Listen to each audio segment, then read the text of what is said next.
जय जगन्नाथ। आसंता 2025 गोटे विराट परिवर्तन होगा जाऊँगी। क्रमान्वय भाव राहु शनि एवं बृहस्पति तीनोटी ग्रह चलन करने को जाउछंती। कहीं तीनोटी ग्रह कथा मु कहूँ मानव जीवन को मुख्यतः यही तीनोटी ग्रह प्रभावित करिथांती। कारण शनि गोटे भावरु अन्य भाव को बा गोटे राशि अन्य राशि को जीवाई अढ़ाई वर्ष समय नियंती। से बड़ी भाव में बृहस्पति 13 मास नियंती, राहु केतु 18 मास समय नियंती। से मुख्यतः यही चारोटी ग्रह मनुष्य जीवन को प्रभावित करिथांती। आसंता 29/3/2025 शनि पूर्व भाद्रपद कुंभ राशि पूर्व भाद्रपद मीन राशि को चलन करुछंती। से बड़ी भाव में गुरु बा बृहस्पति 14/5/2024 रे मृगशिरा वृषरु मृगशिरा मिथुन को चलन करुछंती। राहु 19/5/2025 पूर्व भाद्रपद मीनरु पूर्व भाद्रपद कुंभ को चलन कर, कारण राहुंकर वक्र चलन। से भली केतु उत्तर फाल्गुनी कन्यारू उत्तर फाल्गुनी सिंह को चलन करुचंती। जदि यार प्रभाव आम राशिचक्र उपर विचार करवा, प्रथम अच्छी मेष राशि। मेष राशि कथा जदि आलोचना करवा तेबे आपण माने समस्ते जानिचंती मेष राशि होची विचक्षण बुद्धि संपन्न राशि। एमाने साधारणतः कौशली होइथांती, धैर्यवान होइथांती, कर्तव्यनिष्ठ, न्यायवंत, नियम रे माने बशवर्ती होइथांती, किंतु सामान्य बदखर्ची होइथांती। साहाय्य करबा मनोवृत्ति एमानकर थाए। अर्थ उपार्जन पई विभिन्न योजना एमाने प्रस्तुत करथांती। कहार अनिष्ट केबे एमाने करबा पई चिंता करंती नाही। बड़ बड़ दायित्व मुंड को नहीं खूब सुचारू रूपे माने संपादन करि पारंती। अग्नितत्वर राशि हेथिबारु एमाने टिके क्षणकोपी माने हठात रागी जानती। अन्याय, असामाजिक, अनैतिक, असंविधानिक कथा को एमाने सहजरे ग्रहण करि पारंती नाही। पिता माता को एमाने बहुत आवश्यकता ठारो अधिक भल पाती। तांको कष्ट को एमाने सह्य करि पारंती नाही। अत्यधिक परिश्रमी होइथांती, बहुभाषी होइथांती, भावप्रवणता एमानकठी देखा जाए। पूर्वर कहली जिदखोर स्वभाव होइथांती, किंतु सामान्य कथार एमाने कली करि बसंती, जहा एमानक पई उचित नुह। तेणु ए राशि व्यक्ति कथा आलोचना कले तो बहुत कथा आलोचना करिवार अछि। आमे प्रकृति रे एबे विषय वस्तु को जीवा। जो ग्रह चलन होउची 2025 रे तार प्रभाव केमती रहिबो। बा मेष राशि ठारू राहु द्वादश भाव रे आगुरु थिले।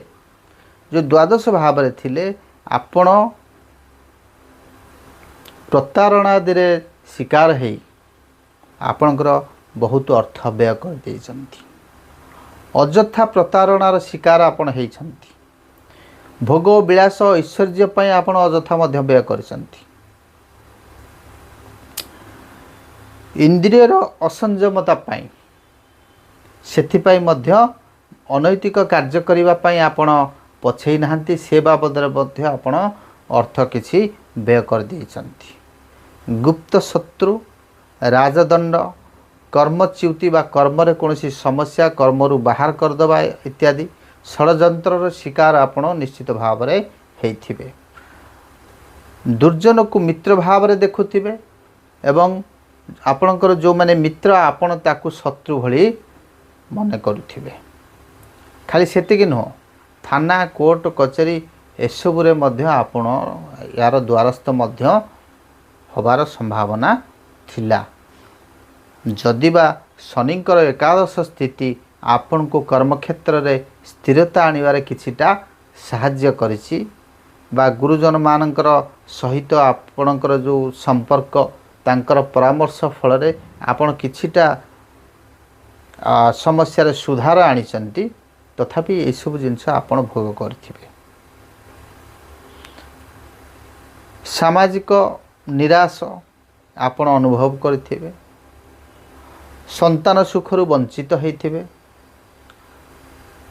द्वितीय भाव रे बृहस्पति जीवे द्वितीय धन धान्य भोगी किछिटा आपण धन हरैथिले मध्य आपण धन उपार्जन करिबा पई मध्य किछिटा बाट उन्मुक्त हेइथिबो। इनकम किछिटा बढ़ैथिबो किछिटा आपण रिकवरी करिथिबे।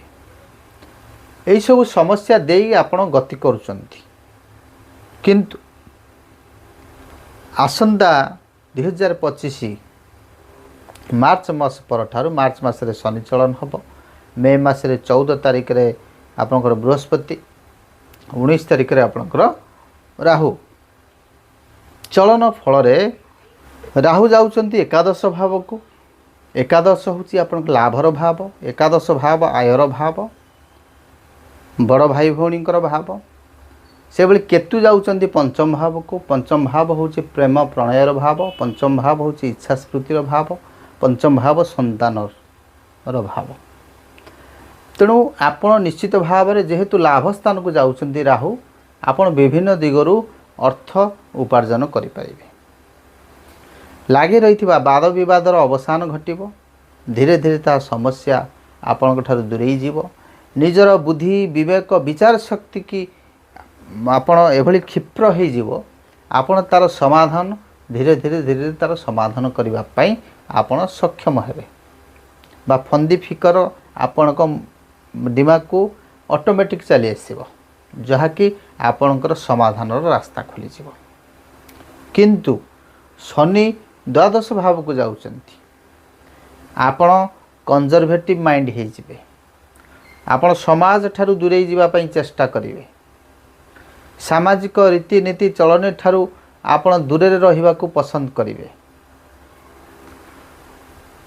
शनिकर जातक रे जदि स्थिति भल थिबो जातक देखिया पे पड़िबो।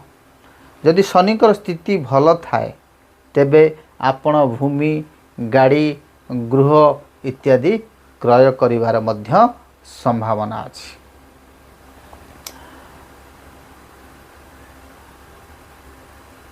गुरुंकर स्थिति तृतीय भाव रे। तृतीय भाव होची सान भाई भौणीकर भाव। तृतीय भाव होची कम्युनिकेशन भाव। तृतीय भाव होची साहस पराक्रमर भाव। तेणु आपणकर साहस पराक्रम वृद्धि पाइब। सान भाई भौणी मानक सहित संपर्क रे माधुर्यता आसीबो एवं सुख सौभाग्ययुक्त भ्रमण मध्य आपण करिवे। फोन द्वारा कौन से उपकृत हो पारती। पंचमस्त केतु आपणकर प्रेम प्रणय पूर्णच्छेद पकेब। जदि प्रेम व्यापार आपण संपृक्त अच्छा तेबे सेठी गोटे फुल स्टॉप पकेब।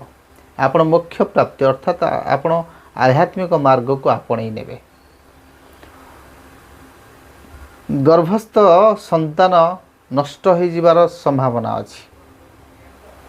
आपण निर्विकार निराकार ईश्वर प्राप्ति पाई आपण मार्ग प्रशस्त हो। एथिला आपणकर समस्या। आपणकर बृहस्पति शनि एवं राहुंकर स्थिति की नहीं फलाफल परवर्ती अध्याय आम आलोचना करिबा वृष राशि विषय। जय जगन्नाथ।